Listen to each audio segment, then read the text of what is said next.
If you're a man looking for ways to fall asleep faster for a deeper, more restful sleep, this video is for you. I'll quickly cover 5 things that you can do to help your sleep, all of which I've personally tested for years and still practice. And these are not just my personal anecdotes. All of these strategies have years of research to support them, even though a lot of people haven't even heard of a number of them. Number 2 and 3 on this list are specific for men, but the rest of them are pretty universal, even though they aren't widely talked about in conventional sleep advice. For number 1, we'll start with my personal favorite of all these, the weighted blanket. I'd never even heard of a weighted blanket until I was in my 30s, but now I'm basically addicted and can't be without.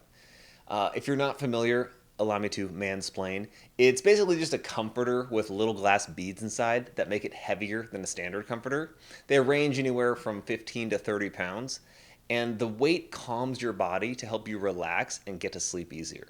And there are numerous studies that show they help people with sleep disorders, ADHD, autism, and more get better sleep. If you're a man and you're planning to get one, I do recommend going for a higher weight than the standard recommendation.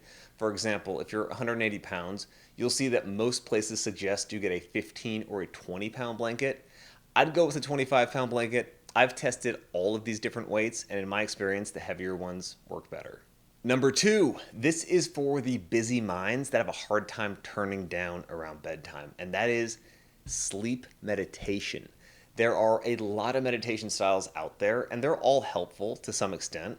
But for the modern man, I specifically recommend what is called a death meditation. If you don't have a lot of experience with guided meditations, you'll find that a very high percentage of them are really feminine, and I find them hard to resonate with as a man.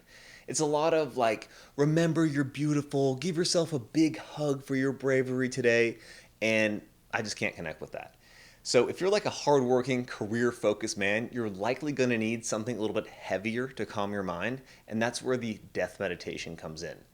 A death meditation generally has you visualize your own death, or at least the knowing that you have a short time left, to put all the things you think are big problems into perspective. It may sound morbid, but it isn't. It's actually really helpful.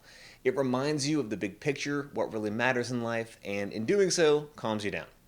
And I just so happen to have a guided death meditation on this channel. Speaking of meditation, that brings us to the sponsor of today's video. Big Pharma. Why meditate when you could medicate? And if you're not feeling your best, be sure to give them a call, because if there's one thing you can count on, they have a pill for that. And if you don't have time to get to the doctor, don't worry, they've already made sure there's estrogen in your drinking water and fentanyl on the street corner. Thanks, Big Pharma. And now, back to the video. Number 3, keep your room as cold as possible, ideally around 60 to 65 degrees in the summer and even cooler in the winter. And there are multiple studies on the benefits of cool sleeping environments, and one study actually showed that sleep begins to degrade as room temperatures get above 60 degrees.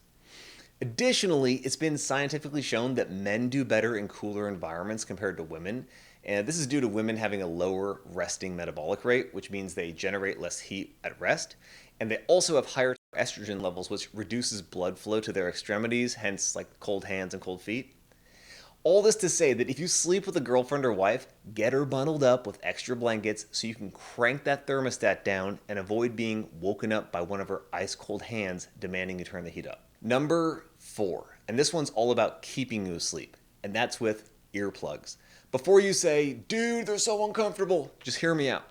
If you tend to wake up in the middle of the night, I'd bet you a pair of earplugs that in a decent number of cases, you're actually being woken up by some noise when you're in a light part of your sleep cycle.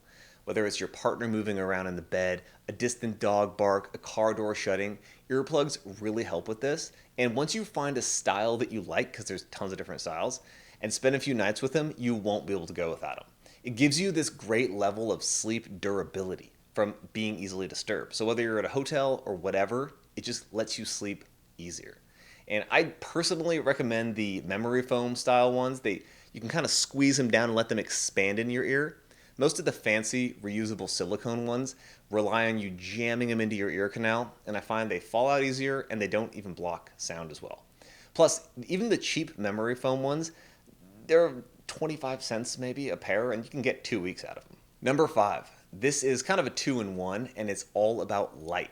In short, the less light, the better. In the last couple hours before bedtime, you want the least light possible to promote your body's natural melatonin production. Keep your house lights dim. If you're using screens, put on a pair of these. They're blue light blocking glasses. They block out the blue light portion of the light spectrum, which tells our bodies that it's time to be awake, and they really work. If you're watching a show at night, as soon as you put these things on, you'll feel your eyes get more relaxed. That TV is straining your eyes and fighting your natural circadian rhythm, and these glasses are a protective shield against that. Lastly, in the same vein, when you actually do turn out the lights for bedtime, make sure that room is as dark as possible. Nowadays, every dumb little gadget has its own blue light illuminated on it. Turn it off, tape over it, get blackout curtains, get rid of that alarm clock illuminating the wall next to you. And if these things aren't an option, just get an eye mask. Most of the synthetic light only showed up a few decades ago, and our biology doesn't like it. To wrap it up, if you're new to any of these sleep strategies, I know they may sound a little far-fetched. Like, dude, come on, these orange glasses, that's a gimmick. They're really not. They do work. I've done all of these things for years, and if you look into any of these suggestions, I promise you'll find heaps of information reaffirming their effectiveness. And with that, I wish you a better night's sleep. And if you happen to be watching this video within 2 hours of bedtime, how about you hit that subscribe button and then shut that device off. Later.